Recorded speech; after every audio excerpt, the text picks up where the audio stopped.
How to use Motion app for project management. Hey everyone, welcome. I hope you're all doing great.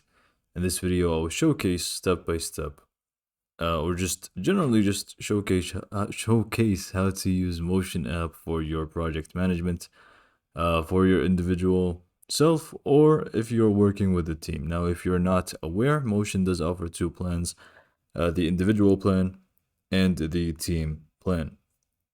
So you will need to go ahead and select the one that is suitable to you, and make sure you go ahead and set it up accordingly if you just get started. And if you don't know, you just need to go ahead and visit usemotion.com, and then you can learn more and sign up from that website accordingly. So I assume that you have already signed up and you have your account, and you just don't know what to start working on and how Motion basically works and what exactly you should do.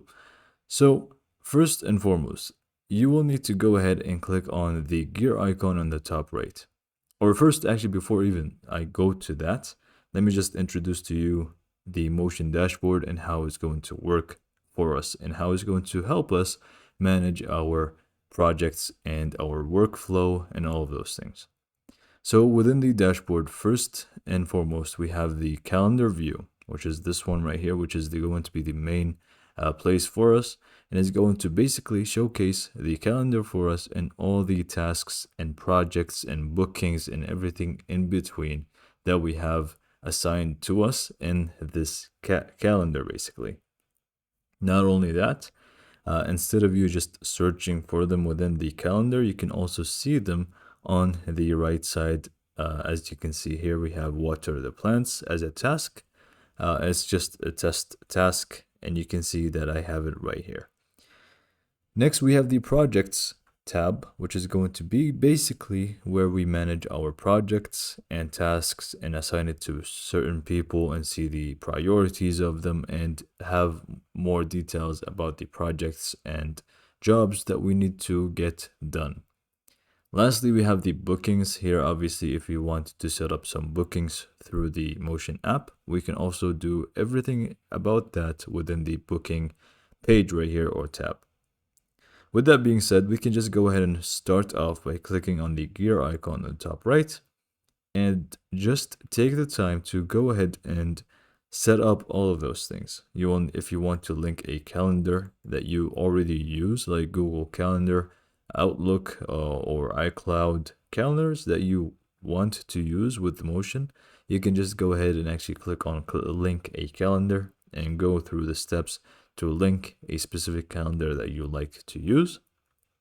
We can also go through a lot of stuff here, like conference settings. If you want to actually go ahead and set up where you want that to take place, just go through the steps from within the conference settings in here, and you can just go ahead and do that. First, I just need to go to themes and make sure this is dark theme. It's better for the eyes. Anyways, so we can also set up the time zones, notifications, schedules, desktop app, mobile app integrations, and more stuff in here.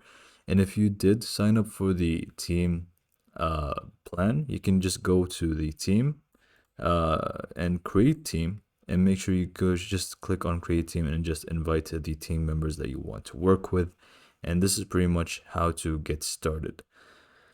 Now, to actually go ahead and start working on Motion, now we can do a few things. We can create tasks from within the calendar view very easily, and there are going to be a few methods to do so. We can just simply click on the plus icon on the top right, create task, and now we can actually just go ahead and create either a task or an event. We can just do so like in here. We can just click on, I believe I need to link a calendar to actually create an event, so I'm not going to do so, but it's pretty much going to be the same. So I'll be just creating a task. If you want to go for an event, click on event. Obviously, you would need to link a calendar, as you can see.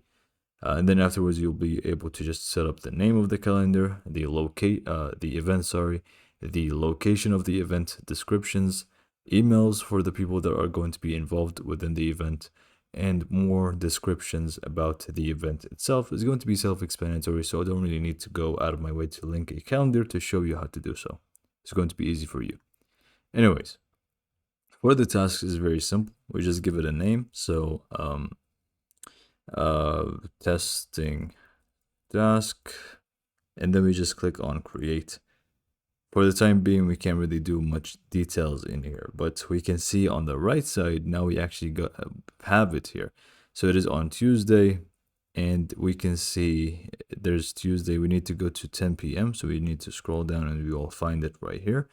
And now from within the calendar view, what we can do is actually go ahead and drag it up. We can drag it up even more. And we can also increase the time that it is taken to move task. To basically do this task, what just happened? Okay, there you go. So I believe it just got moved completely. Anyways, so you can just go ahead and actually increase the time. There you go. It's right here now. So now if we click on a task, we can actually do more information about it. So we can actually just set up the status. So whether it's going to be to do, backlog, in progress, blocked, completed, or canceled, or we can even add our own status. And more about this later on once we actually go to the projects tab.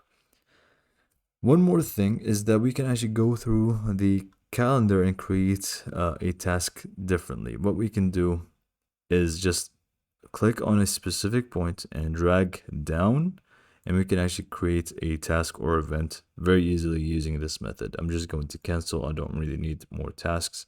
And we can always just go ahead and if we can just this chunk right here, can I just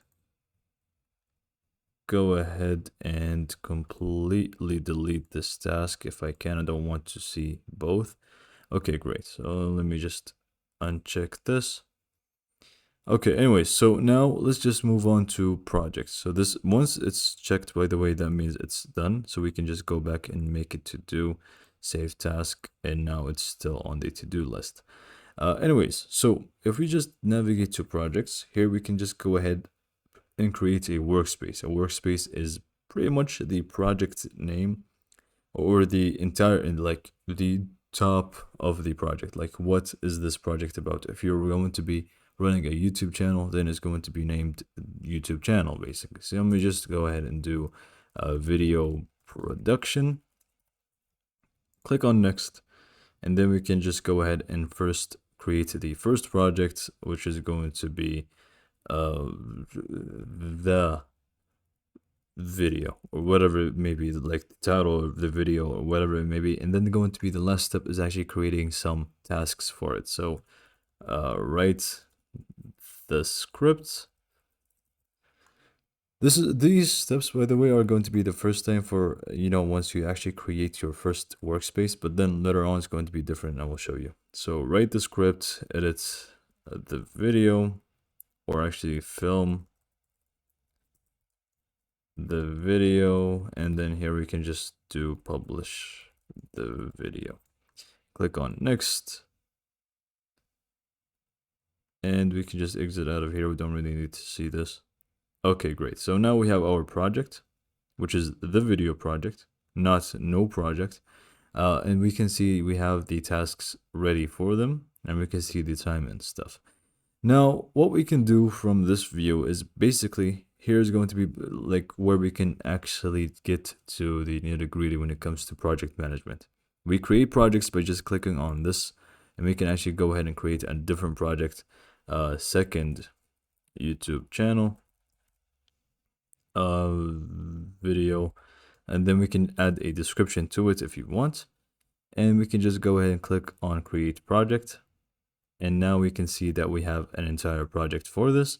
And basically we can just keep adding tasks to it. So we can just add task, write the intro scripts here, add the description, and then on the right side, now let's actually go ahead and dissect what's in here. So we can just cancel the auto scheduling. We have the status. To do is going to be to do. So I'm just going to leave it as that. We can assign to a specific person. As you can see, I'm blocked. I can't really choose a different person because there's no different person. Priority, we can do ASAP, high, medium, or low. We can just keep it as low. or actually just leave it as high. And then we can also set up the start date. So we can actually go ahead and go make it tomorrow. Deadline is going to be after on the 24th. If we want, we can also check the hard deadline. And we can also do warn if past due. And we can also set up the duration if we want to, or we can just cancel it. Labels, we can set up a specific label. We can just keep adding labels. Now, this section for the labels, you will need to communicate with your team members and know exactly what you're doing with the labels section. And you can also do blocked by or blocks a specific task. Then we can just click on create task, and it's going to be added to its right column, which is the to do.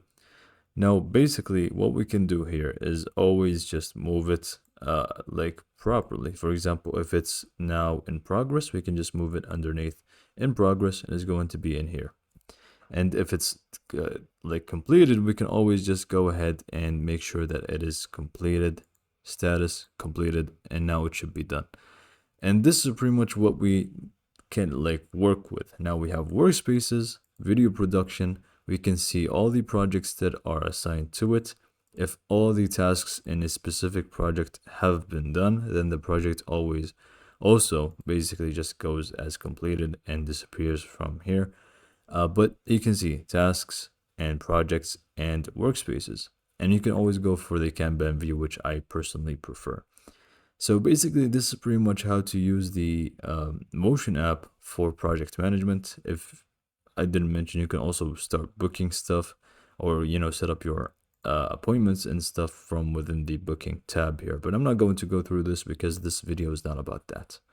With that being said, this is pretty much all you need to know about Motion View or Motion app. Is very simple and easy to use. You have all the tasks in here as well that are assigned to yourself. And in projects, you can see the entire thing that you want to work with. So I hope you liked this video, and thanks for watching.